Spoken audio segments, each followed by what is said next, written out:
قرآن کریم میں 89 مقامات ایسے ہیں جہاں اللہ کہتا ہے یا ایھا الذین آمنو، او ایمان والو۔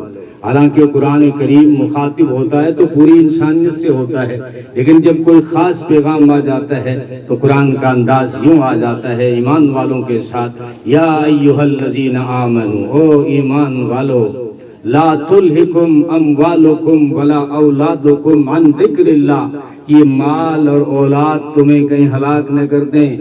الہاکم التکاثر حتی زرتم المقابر، یہ جو ہے اکثریت اکٹھا کرنا، یہ تمہیں کہیں ہلاک نہ کر دے۔ یہ پیسوں کا جمع کرنا اور بڑھاتے رہنا اور اسی غفلت سے چلتے رہنا کہیں تمہیں ہلاک نہ کر دے۔ حتی زرتم المقابر، یہاں تک کہ تم قبرستان پہنچ جاؤ، یہاں تک کہ تم قبرستان پہنچ جاؤ۔ بڑے بڑے آئے، غرور تھا، نمود تھی، ہٹو بچو کی تھی صدا، ہٹو ایم ایل اے صاحب آ رہے ہیں، ہٹو پارشد صاحب آ رہے ہیں، ہٹو ہٹو بڑے سر آ رہے ہیں، ہٹو امام صاحب آ رہے ہیں، ہاں غرور تھا، نمود تھی، ہٹو بچو کی تھی صدا۔ آج تم سے کیا کہوں، قبر کا بھی پتہ نہیں ہے۔ ایک کوئی شاعر گزر رہا تھا اور اس کے گھوڑے کے پاؤں سے ٹھوکر لگی پرانی قبر کو، تو وہ شاعر تھا اور تخیل کی دنیا میں چلا گیا۔ اس نے کہا کہ کل پاؤں اکا سے سر پر جو آ گیا، یکسر وہ استخانے شکستوں سے چور تھا۔ کہنے لگا دیکھ کے چل و راہ بے خبر، میں بھی کبھی کسی کا سر پر غرور تھا۔ تو نے جہاں ٹھوکر ماری ہے تجھے پتا ہے میرے سر پہ لگی ہے۔ کبھی دنیا میں بھی اس میرے سر میں گھمنڈ بھرا ہوا تھا، غرور بھرا ہوا تھا، تکبر بھرا ہوا تھا۔ آج دیکھ لو میری کھوپڑی کو ٹھوکریں لگ رہی ہے۔ یہ انسان کی اوقات اور اس کی حقیقت اور اس کی حیثیت ہے۔ نبی پاک صلی اللہ علیہ وسلم کا ایک فرمان سن لیں، فرمایا دو اللہ کی نعمتیں ایسی ہیں جن کے بارے میں لوگ جو ہے غفلت میں ہیں، بڑی نعمتیں ہیں۔ ایک ہے صحت اور ایک ہے فرصت۔ ان دونوں یہ بڑی نعمتیں ہیں، جب چلی جاتی ہیں تو پتہ چلتا ہے۔ جب بزی انسان ہو جاتا ہے نا تو کہتا ہے ایک کاش کہ گھنٹہ مل جائے، تھوڑا مسجد میں بیٹھ کے قرآن کا ترجمہ پڑھوں۔ یہ جب بزی ہو جاتا ہے تب سوچتا ہے۔ اور دوسرا ہے صحت، جب خراب ہو جاتی ہے، کوئی بیماری حملہ کر دیتی ہے تو اس وقت انسان کہتا ہے کاش کہ میری ٹانگیں کام کر رہی ہوتی تو میں چل کے مسجد جاتا۔ لیکن اس وقت پچھتانے سے کیا ہوگا؟ پہلے ان دو نعمتوں کی قدر کر لیں۔ آج ہم ان دونوں نعمتوں کے بارے میں غافل ہیں۔ فرصت یعنی وقت کی ہمارے یہاں کوئی قدر نہیں ہے۔ رات کو ایک دو بجے تک چوپایوں پہ چوراہوں پہ بیٹھے گپ شپ لگا رہے ہیں، کوئی پب جی کھیل رہا، کوئی لڈو میں کھیل رہا ہے۔ اب یہ دن کو تو اسکول جاتا ہے اور رات کو اس کے خواب یہ ہیں۔ وہ بننا کیا چاہتا ہے تجھے؟ کون سا کنگ بننا ہے؟ لڈو کنگ بننا چاہتا ہے؟ اس سے اپنا وقت ضائع کر رہا ہے، ڈشن میں لگا رہتا ہے، وقت ضائع کر رہے ہو۔ یہ میں نہیں کہتا، صرف اخبار کی سرخیوں نے بتا دیا۔ 2 سال پہلے جے پور کے اخبار میں یہ خبر چھپی کہ رات کو 3 بجے تک جو ہوٹلوں پہ جو ہے سگریٹیں پھونک رہے ہیں، پڑیاں پھونک رہے ہیں، لڈو اور پب جی کھیل رہے ہیں، یہ کوئی اور نہیں ہے، مسلمانوں کے ٹینگر ہیں۔ یہ اخبار میں چھپا تھا۔ اور آپ تجربہ کر لو، جاؤ چورو چلے جاؤ، چوننو چلے جاؤ، رات کو 2 بجے بھادرہ کے ریلوے اسٹیشن چلے جاؤ، چوپاؤں چوراہوں پہ آپ کو نالی کے کنارے بیٹھے ہوئے مسلمانوں کی اولاد ملے گی۔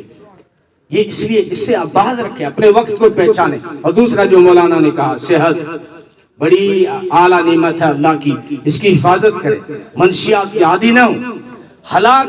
ہلاکت ہے، بربادی ہے۔ وہ اچھا شوہر کبھی نہیں بن سکتا جو شرابی ہے، وہ اچھا باپ کبھی نہیں بن سکتا جو شرابی ہے، وہ اچھا بھائی کبھی نہیں بن سکتا جو شرابی ہے۔ وہ کسی کام کا نہیں رہتا، وہ نمازوں کی اس کو توفیق اس کو نہیں ملتی۔ اور پھر جو ہے حدیثوں میں تو یوں فرما دیا گیا کہ 40 دن قبول ہی نہیں ہوتی، بڑی مشکل سے 7ویں دن جمعے میں آتا ہے، وہ بھی قبول نہیں ہوتا۔ اس لیے شراب سے اور بھی منشیات چل رہی ہیں اس علاقے میں تو عجیب و غریب ہے۔ مجھے ایک لڑکے نے بتایا پان بنتا ہے 5000 کا، 5000 کا ایک پان بنتا ہے اور اس میں منشیات ڈلتے ہیں، نشے کی چیزیں ڈلتی ہیں۔ اور کچھ سگریٹوں میں نشے کو استعمال، چٹا پتہ نہیں کیا، وہ چٹے طریقے سے تو آپ جانتے ہوں گے اچھے طریقے سے، لیکن وہ چٹا یہ برباد ہو رہا ہے، جس کی وجہ سے ڈکیتیاں، چوریاں اور جو ہے زیور بیچ دینا، نشے کے چکر میں ماں کے زیور بیچ لیے، نشے کے چکر میں بہن کے زیور بیچ لیے، نشے کے چکر میں دن دہاڑے ڈاکہ مال دیا. اس لیے یہ بربادی کے کام ان سے بچے.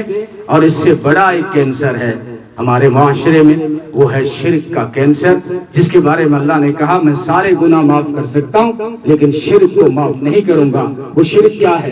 شرک ہے اللہ کی عبادت میں کسی کو پارٹنر بنانا، یا اللہ کی جو خاص صفات ہیں اس میں کسی اور کو پارٹنر بنانا. شرک تو سب سے پہلے اس سے مٹانے کی کوشش کیجئے. گناہ دھل سکتے ہیں، معاف ہو سکتے ہیں، لیکن اگر کوئی شرک لے کے قیامت کے میدان میں پہنچ جائے، مولانا نے واقعے کا ذکر کیا، سیلاب جب آیا وہ کشتی میں وہی لوگ سوار ہوئے جو ایمان والے تھے، ورنہ نوح علیہ السلام کا خود کا بیٹا ڈوبنے لگا تو حضرت نوح علیہ السلام نے، بیٹا تھا نا، تو فرمایا بیٹا آ جا کشتی میں، بیٹا آ جا، سیلاب آ رہا ہے. وہ کہنے لگا قال ساوی الی جبل، میں تو پہاڑ پہ چڑھ جاؤں گا، اتنا کتنا سیلاب آئے گا، میں تو پہاڑ پہ چڑھ جاؤں گا. فرمایا لا عاصم اليوم من امر اللہ الا من رحم، آج تو وہی بچے گا جس پہ وہ رحم کرے گا. پہاڑ نہیں بچا پائیں گے، آپ کو نہیں بچا پائیں گے، آ جا. لیکن قرآن کہتا ابھی بات جاری تھی بیٹے اور باپ کے بیچ میں، فحال بینہم الموج، ایک موج آئی اور بیٹے کو بہا کے لے گئی. جب بیٹے کو ڈوبتا دیکھا نوح علیہ السلام نے ہاتھ اٹھائے، قال نوح یا ربی، اے ربا ان ابنی من اہلی وان وعدک الحق وانت احکم الحاکمین. الہ العالمین میرا بیٹا ہے، بچا لو، آپ نے وعدہ کیا تھا کہ اپنوں کو بچاؤں گا. فرمایا اپنوں سے مراد ایمان والے تھے. یہ تیرا بیٹا نسل کا تو ہے لیکن یہ شرک کرتا تھا، آج نبی کا بیٹا ہو کر بھی سیلاب سے نہیں بچ پائے گا. آج اس کو وہ نبی جس نے 950 سال دعوت دی، اس نبی کی دعائیں بھی اس بیٹے کو نہیں بچا سکتی. قرآن کی عجیب قرآن کریم کا صفحہ ہے، لہجہ اتنا جلالی ہو گیا. اللہ نے کہا اے نوح، ایک بار تو آپ نے ہاتھ اٹھا لیے بیٹے کے لیے، لیکن آپ کو معلوم ہونا چاہیے کہ آپ کا بیٹا شرک میں مبتلا ہے.